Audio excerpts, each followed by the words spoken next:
തെരഞ്ഞെടുപ്പ് ദിവസങ്ങളിൽ ഇ.പി. വിവാദം വെട്ടിലായി CPM. തെരഞ്ഞെടുപ്പ് ദിവസം DC ബുക്സ് വിവാദം പുകച്ചത് ആർക്കുവേണ്ടി? കട്ടൻ ചായയും പരിപ്പുവടയും ഒരു കമ്മ്യൂണിസ്റ്റിന്റെ ജീവിതമെന്ന ഇ.പി. ജയരാജന്റെ പുസ്തകത്തിന്റെ പ്രസാധനം സാങ്കേതിക പ്രശ്നം പറഞ്ഞ് DC ബുക്സ് ഇന്നലെ നീട്ടിവെച്ചെങ്കിലും തെരഞ്ഞെടുപ്പ് ദിവസം ഇ.പിയും ഇ.പിയുടെ പുസ്തകവും വലിയ വിവാദമാണ് ഉണ്ടാക്കിയത്. തിരഞ്ഞെടുപ്പ് ദിവസങ്ങളിലെല്ലാം ഇ.പിയുടെ വിഷയങ്ങൾ വിവാദമാവുകയും അത് തിരഞ്ഞെടുപ്പ് ഫലത്തെ പോലും സ്വാധീനിക്കുകയും ചെയ്യുന്ന അവസ്ഥ CPMനെ വെട്ടിലാക്കിയിരിക്കുകയാണ്. അടുത്ത ദിവസം നടക്കുന്ന പാലക്കാട് തെരഞ്ഞെടുപ്പിനെയും ഈ വിവാദം ബാധിക്കുമെന്ന ആശങ്കയാണ് ഇപ്പോൾ CPMനുള്ളത്. ലോക്സഭാ തെരഞ്ഞെടുപ്പ് ദിവസം ജാവേദ്കറുമായുള്ള കൂടിക്കാഴ്ച വിവരങ്ങൾ പുറത്തുവന്നത് പാർട്ടിക്ക് വലിയ ക്ഷീണമുണ്ടാക്കിയെന്ന വിലയിരുത്തലിന് പിന്നാലെയാണ് ഈ തിരഞ്ഞെടുപ്പ് ദിവസം ഇ.പി. വിവാദമുണ്ടായിരിക്കുന്നത്. പുസ്തകത്തിലെ വിശദാംശങ്ങൾ ബോംബായാണ് പുറത്തേക്ക് വന്നത്. സർക്കാരിനും പാർട്ടിക്കുമെതിരെ ഇ.പിയുടെ തുറന്നടിക്കൽ വൻ ചർച്ചയായി. ഇത് തെരഞ്ഞെടുപ്പ് വിജയത്തെ എങ്ങനെ ബാധിക്കുമെന്നാണ് ഇനി അറിയേണ്ടത്. പുസ്തകത്തിലെ വിവാദ പരാമർശങ്ങൾ ഇങ്ങനെയായിരുന്നു. രണ്ടാം പിണറായി സർക്കാരിനെതിരെ ആഞ്ഞടിക്കുകയായിരുന്നു ഇ.പി. ജയരാജൻ.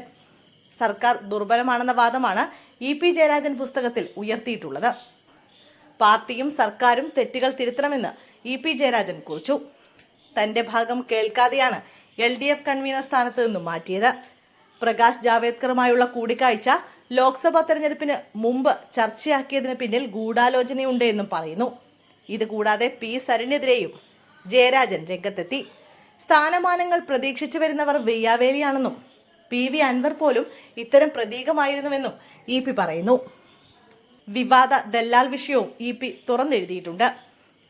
ദേശാഭിമാനി പത്രം സാന്റിയാഗോ മാർട്ടിനിൽ നിന്ന് പത്രവും ബോണ്ടും വാങ്ങിയത് പാർട്ടി നിർദ്ദേശത്തിലായിരുന്നുവെന്നും ഇ.പി. എഴുതുന്നുണ്ട്. തിരഞ്ഞെടുപ്പ് ദിവസം DC ബുക്സ് വിവാദം പുകച്ചത് ആർക്കുവേണ്ടി? ഇന്നലെ രാത്രി തന്നെ DC ബുക്സ് അവരുടെ പേജിൽ ഇ.പിയുടെ ആത്മകഥ വരുന്ന കാര്യം പരസ്യപ്പെടുത്തിയിരുന്നു. ആത്മകഥാ ഭാഗം കത്തിപ്പടർന്നതിന് പിന്നാലെ മുഴുവൻ നിഷേധിച്ച ഇ.പി. ജയരാജൻ രംഗത്തെത്തി. നിയമ നടപടി എടുക്കുമെന്നും ഇ.പി. പ്രതികരിച്ചു. ആത്മകഥാകാരൻ തന്നെ പ്രസാധകരെ തള്ളിയതോടെ വിവാദം പുതിയ വഴിത്തിരിവിലേക്ക് കടന്നു. പിന്നാലെയാണ് സാങ്കേതിക കാരണങ്ങളാൽ പ്രകാശനം മാറ്റിവെച്ചുകൊണ്ടുള്ള DC ബുക്സിന്റെ വിശദീകരണം വന്നത്.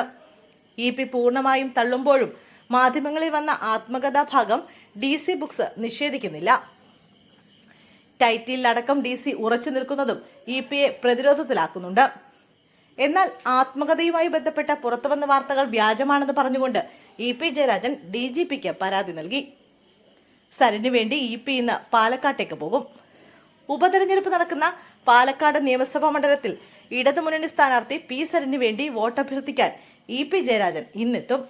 പാലക്കാട് ബസ് സ്റ്റാൻഡ് പരിസരത്താണ് ഇ.പി. ജയരാജൻ സംസാരിക്കുക. ആത്മകഥയിൽ സ്ഥാനമാനങ്ങൾ പ്രതീക്ഷിച്ച് വരുന്നവർ വെയ്യാവേലിയാണെന്ന സരിനുമായി ബന്ധപ്പെട്ട പരാമർശം പുറത്തുവന്ന സാഹചര്യത്തിൽ CPM പാലക്കാട് ജില്ലാ കമ്മിറ്റിയുടെ ആവശ്യപ്രകാരമാണ് ഇ.പി. പാലക്കാട് എത്തുന്നത്.